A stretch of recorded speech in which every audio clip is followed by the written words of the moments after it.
بسم اللہ الرحمن الرحیم۔ السلام علیکم۔ مکتب غامدی کی ایک اور نشست میں خوش آمدید۔ ایک مختصر وقفے کے بعد دوبارہ حاضر خدمت ہیں۔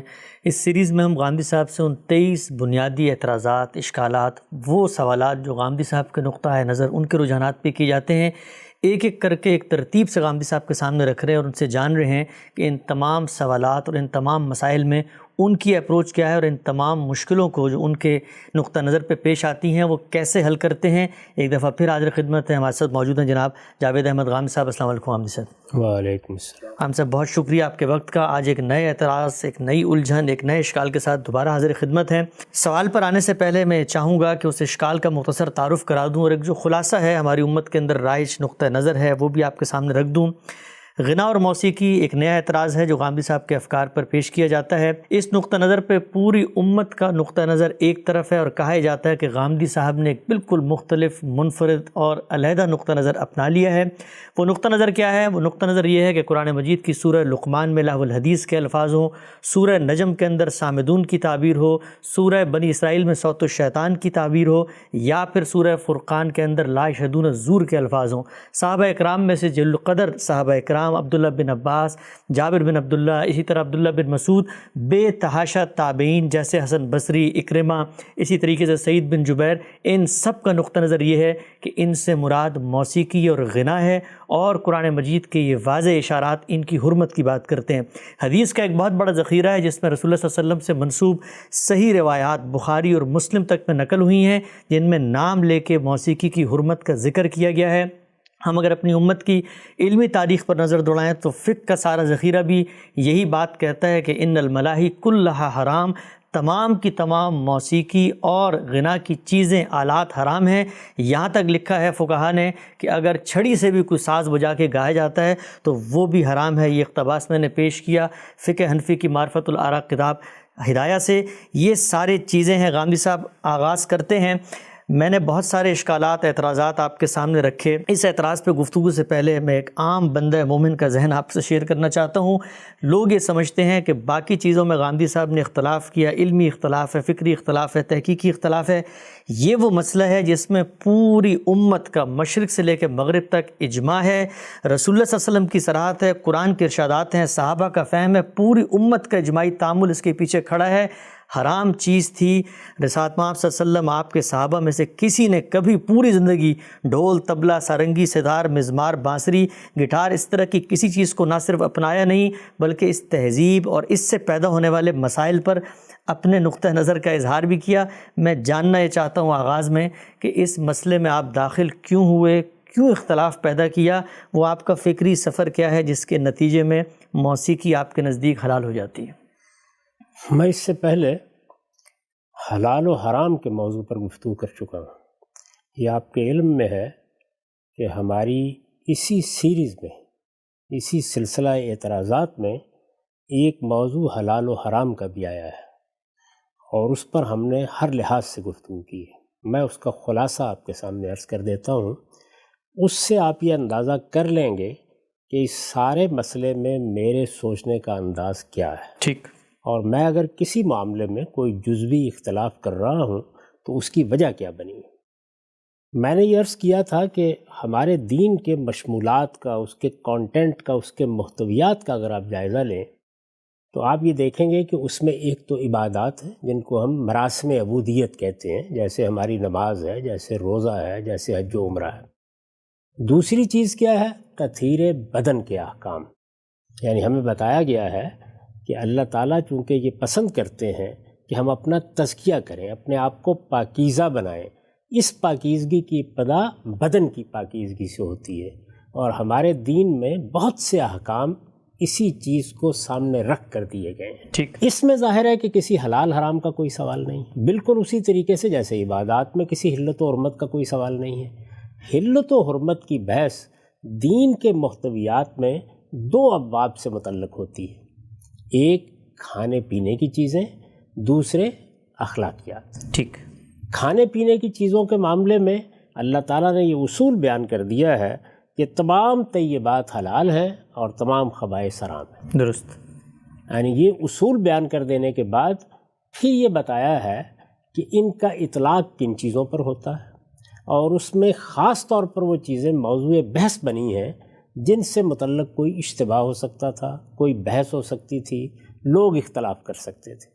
قرآن مجید نے ان کو پھر باقاعدہ شمار کر کے بتا دیا کہ یہ 4 چیزیں ہیں جو طیبات سمجھی جا سکتی تھیں، ان کو طیبات خیال کر کے لوگ کھا سکتے تھے، اللہ تعالیٰ نے اس کو ممنوع قرار دے دیا ہے۔ پھر جو علت کار فرما ہے، یعنی رجس کی علت کہ کوئی چیز خبیث ہے، اور دوسرے یہ کہ کسی چیز کو فسق لاحق ہو گیا ہے، یعنی اس کو حاصل کرنے کا طریقہ فاسقانہ اختیار کر لیا گیا ہے، اس کا سورہ مائدہ میں اطلاق کر کے بھی بتا دیا۔ ٹھیک۔ اور اس طرح گویا یہ باب پایہ تکمیل کو پہنچ گیا۔ اخلاقیات کے باب میں اللہ تعالیٰ نے سورہ اعراف میں بڑی تفصیل کے ساتھ یہ بتایا کہ اس میں حرمتوں کے اصول کیا ہیں۔ چنانچہ ہم سورہ اعراف کی آیت 31، 32، 33 پر بڑی تفصیل سے گفتگو کر چکے ہیں، اور میں پھر یہ عرض کروں گا کہ یہاں چونکہ اس پوری بات کو دہرانا ممکن نہیں ہے، اس لیے جو لوگ اس پہ اشکال محسوس کریں وہ ایک مرتبہ حلال و حرام کے موضوع پر وہ پوری بحث سن لیں۔ اصولی گفتگو ہے، وہ اصولی گفتگو ہے، اس سے انہیں معلوم ہو جائے گا کہ حلال و حرام کے باب میں صحیح اپروچ کیا ہونا چاہیے، اور قرآن مجید میں اس میں کیا معالم طے کر دیے ہیں جن کو سامنے رکھ کر ہی گفتگو کی جا سکتی ہے۔ اس میں نے یہ بتایا ہے کہ سورہ اعراف میں اللہ تعالیٰ نے اس کو باقاعدہ موضوع بنا کر یہ تصریح فرمائی ہے کہ طیبات حلال ہیں، اس وجہ سے وہاں تو خبائث کی بحث ہر شخص جانتا ہے، لیکن اخلاقیات میں یہ صاف صاف واضح کر دیا ہے کہ میں نے صرف 5 چیزیں حرام کی، اچھا، اور ان کو باقاعدہ طریقے سے انہی انداز میں، اسی اسلوب میں، اسی طرح گن کر بتا دیا ہے۔ اس میں یہ کہا ہے کہ کل انما حرم ربی الفواحش ما ظہر منہا وما بطن والاسم والبغی بغیر الحق وان تشرکوا باللہ ما لم ینزل بہ سلطانہ وان تقولوا علی اللہ ما لا تعلمون۔ 5 چیزیں گنوا دی ہیں، اور اس اسلوب میں گنوائی ہیں کہ اے پیغمبر آپ ان کو بتا دیجئے، یعنی آیت یہاں سے شروع ہو رہی ہے، کل اے پیغمبر آپ ان کو بتا دیجئے کہ میرے پروردگار نے تو صرف یہ چیزیں ممنوع قرار دی، اس میں صرف یہ چیزیں کے الفاظ ہیں، انما حرم ربی۔ وہ چیزیں کیا ہیں؟ ان میں سے پہلی چیز فواحش ہے، دوسری چیز حق تلفی ہے، اسم جس کو کہا جاتا ہے، تیسری چیز البغی بغیر الحق ہے، یعنی بغیر کسی وجہ کے، بغیر کسی سبب کے کسی کی جان کے خلاف، کسی کے مال کے خلاف، کسی کی آبرو کے خلاف اقدام کیا جائے۔ چوتھی چیز شرک ہے، اور 5ویں چیز بدعت ہے، یعنی یہ کہ آدمی اپنی طرف سے اللہ تعالیٰ کی طرف کوئی بات منسوب کر دے، اللہ تعالیٰ پر افتراء کرے اور یہ کہے کہ یہ اللہ کا دین ہے۔ ٹھیک۔ تو اس طریقے سے حلال و حرام سے متعلق بنیاد فراہم کر دی گئی ہے۔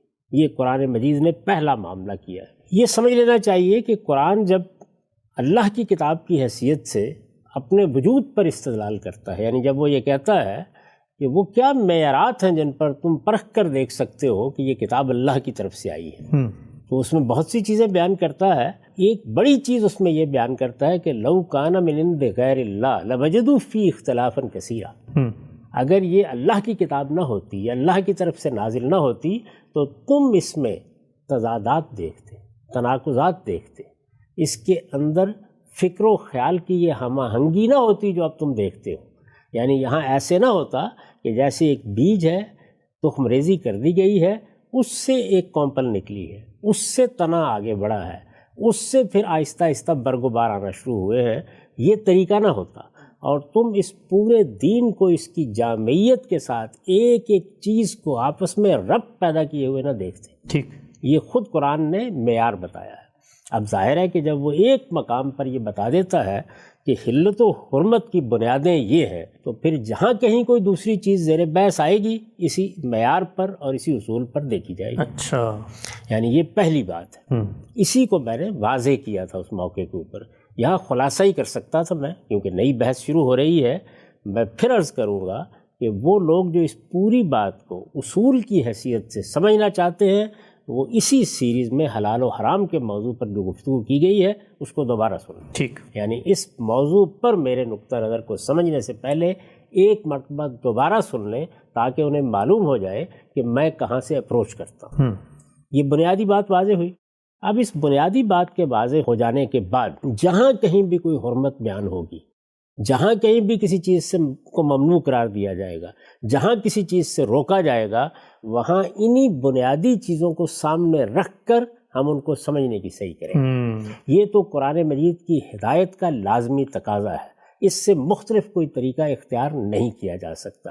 قرآن مجید نے جب ایک چیز کو اصول کے طور پر واضح کر دیا ہے تو اس کے بعد میں یا آپ اس سے انحراف نہیں کر سکتے۔ لیکن کوئی شخص یہ کہہ سکتا ہے کہ یہ اصول اپنی جگہ، لیکن اگر اللہ کی کتاب کسی دوسرے مقام پر نہایت واضح لفظوں میں یہ بتا دیتی ہے کہ فلاں چیز ممنوع ہے، تو پھر پہلے تو ہم امتثال امر کریں گے نا، اس کو مانیں گے، اس کے بعد دونوں چیزوں کا باہمی ربط تلاش کرتے رہیں گے۔ ٹھیک، ظاہر ہے کہ یہ تو کہا جا سکتا ہے، یہی کہنا چاہیے۔ جیسے مثال کے طور پر قرآن مجید نے دوسرے مقام پر یہ واضح کر دیا کہ یہ چیزیں کھانے پینے کی ممنوع قرار دی گئی ہیں۔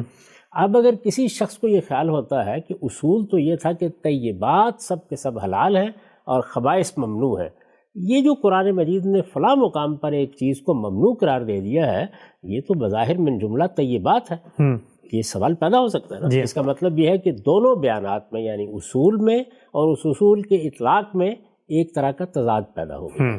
تو کوئی آدمی یہ سوال کر سکتا ہے، اس لیے کہ بہت وضاحت کے ساتھ اللہ تعالیٰ نے بعض چیزوں کی جو کھانے پینے سے متعلق ہیں، خور و نوش سے متعلق ہیں، ان کو حرمت بیان کر دی۔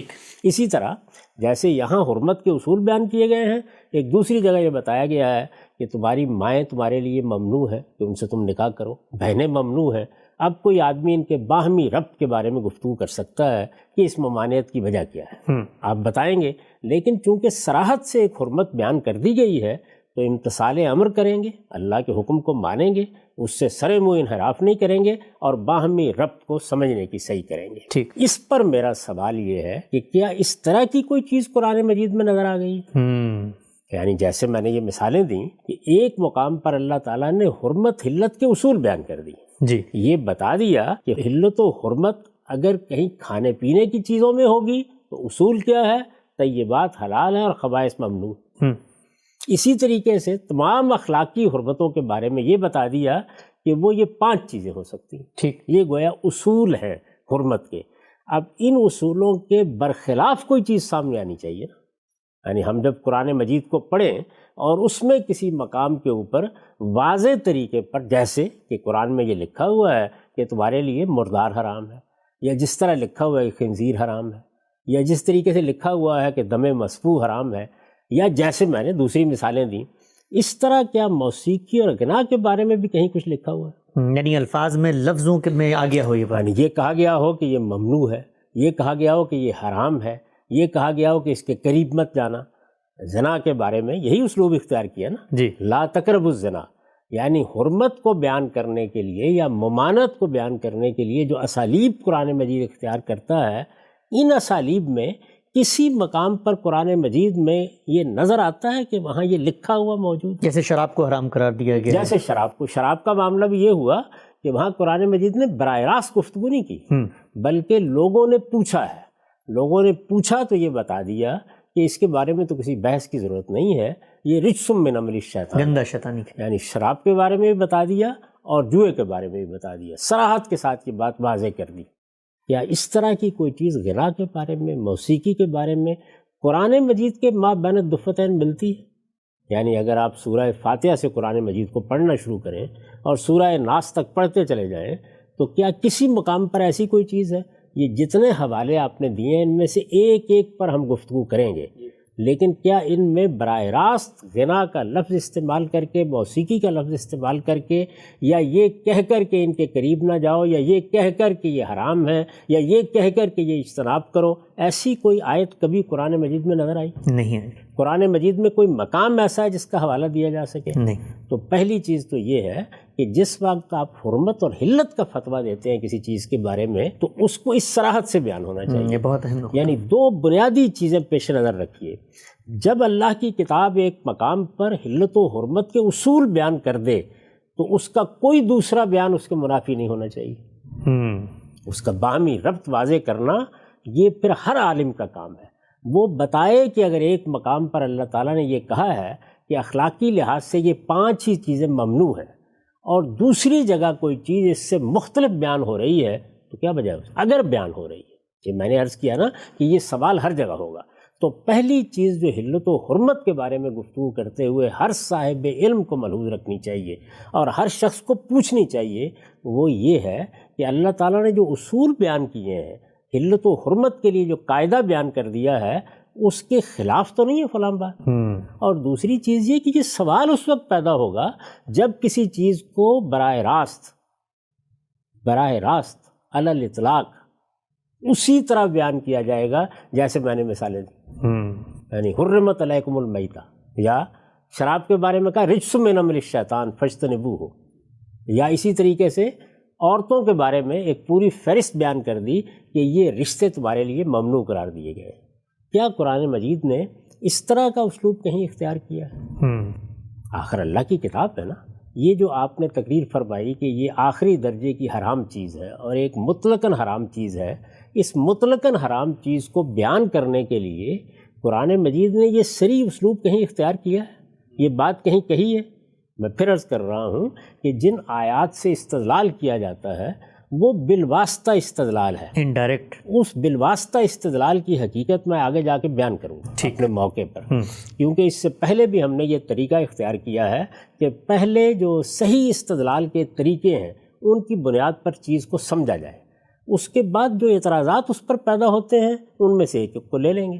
وہ اعتراضات اگر قرآن مجید کے بیانات کی بنیاد پر پیدا ہوتے ہیں تو ان کو بھی لے لیں گے، وہ اعتراضات اگر کسی روایت کی بنیاد پر پیدا ہوتے ہیں تو ان کو بھی لے لیں گے۔ تو اب یہ بات واضح ہو گئی کہ دونوں چیزوں کو سامنے رکھ کر بات کرنی پڑے گی۔ اس کے سوا اگر کوئی اپروچ اختیار کیا جاتا ہے تو وہ اپروچ نہ صرف یہ کہ دین کی بنیادوں کو اپنی جگہ سے اٹھا دیتا ہے، بلکہ جو کنسسٹنسی، جو ربط، جو ہم آہنگی پورے دین میں ہونی چاہیے وہ بھی ختم ہو جاتی ہے، اور پھر آپ اس طرح کے بالواسطہ استدلالات کے نتیجے میں اپنی ایک فقہ بناتے چلے جاتے ہیں۔ بالواسطہ استدلال کیسے ہوتا ہے، بالواسطہ استدلال کی نوعیت کیا ہے، حرمتیں اس پہلو سے کیسے ہوتی ہیں، ان پر میں بھی گفتگو کرتا ہوں، لیکن میں چاہتا ہوں کہ پہلے اس بنیاد کو اس کے آخری درجے میں سمجھ لیجیے کہ جب اللہ تعالیٰ نے یہ بات واضح کر دی ہے کہ اس نے یہ چیزیں حرام قرار دی ہیں، اور یہ دیکھیے کہ کس خوبی کے ساتھ بیان کیا ہے، یعنی تمام کھانے پینے کی چیزوں کے بارے میں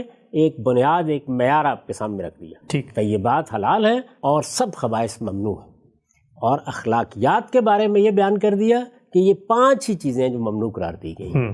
آپ ان 5 چیزوں پر غور کریں، وہ 5 چیزیں اصول ہیں، یعنی ظاہر ہے جب کہا جائے گا حق تلفی ممنوع ہے تو حق تلفی کی 10 صورتیں دنیا میں موجود ہوں گی، اور اس میں انسان پر اعتماد کیا گیا ہے کہ وہ یہ جانتا ہے کہ حق تلفی کیا ہوتی ہے، اس کو معلوم ہے کہ جان مال آبرو کے خلاف زیادتی کسے کہتے ہیں، وہ جانتا ہے کہ شرک کیا ہے، اور پھر شرک کی جگہ جگہ وضاحت کر دی ہے اور اس کے بارے میں بتا دیا ہے کہ ان الشرک لظلم عظیم۔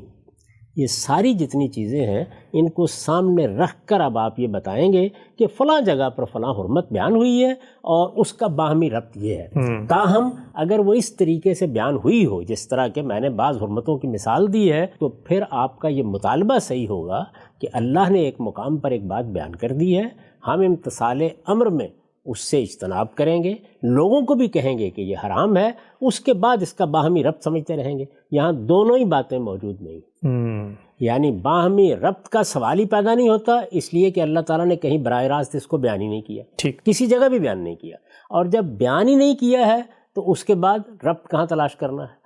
اور اگر بالواسطہ کوئی چیز ہے تو بالواسطہ چیز کو اصول سے ہٹ کر آپ کیسے باندھ سکتے ہیں؟ جو اصول واضح کر دیے گئے ہیں، یعنی اگر یہ بتا دیا گیا ہے کہ تمام طیبات حلال ہیں، اور اب آپ طیبات میں کسی چیز کے بارے میں یہ کہیں گے کہ وہ آج حرام ہو گئی ہے، یا میں بالواسطہ استدلال کے ذریعے سے اس کو حرام کر رہا ہوں، فلاں سبزی یا فلاں کھانے کی چیز ممنوع ہے، تو پھر آپ سے پوچھا جائے گا نا کہ قرآن نے جو اصول بیان کیا ہے حلت و حرمت کا، اس سے آپ کے استنباط کا باہمی ربط کیا ہے؟ یعنی اگر تو اللہ تعالیٰ نے براہ راست کسی بات کو بیان کر دیا ہے تو اس میں تو میں پہلے امتثال امر کروں گا، پہلے سر جھکا دوں گا، پہلے اس کو ممنوع سمجھ لوں گا، پہلے اس پر عمل کے لیے تیار ہو جاؤں گا، اس کے بعد باہمی ربط تلاش کروں گا۔ لیکن اگر آپ استنباط کر رہے ہیں یا کسی چیز سے بالواسطہ استخراج کر رہے ہیں یا اپنے فہم کو بیان کر رہے ہیں، تو پہلا سوال آپ سے یہ پوچھوں گا کہ جو اللہ تعالیٰ نے اس کے لیے اصول بیان کیے ہیں ان کا باہمی ربط ذرا بتا دیجیے۔ یعنی آپ بتائیے کہ یہ کھانے پینے کی چیز تو ہے نہیں، یعنی غنا اور موسیقی یہ خور و نوش کی چیز تو نہیں ہے نا، ٹھیک، اس لیے یہاں طیبات اور خبائث کی بحث تو ہوگی نہیں، یہاں بحث ہونی ہے اخلاقی اصولوں کی۔ اخلاقی اصولوں کے بارے میں وہ پانچوں چیزیں بیان کر دی گئی ہیں۔ تو کیا غنا اور موسیقی فاحشہ ہے؟ کیا وہ کسی کی حق تلفی ہے؟ کیا وہ کسی کی جان مال آبرو کے خلاف زیادتی ہے؟ کیا وہ شرک ہے؟ کیا وہ بدعت ہے؟ یہ ساری چیزیں پھر میں معلوم کروں گا نا، آپ سے پوچھوں گا۔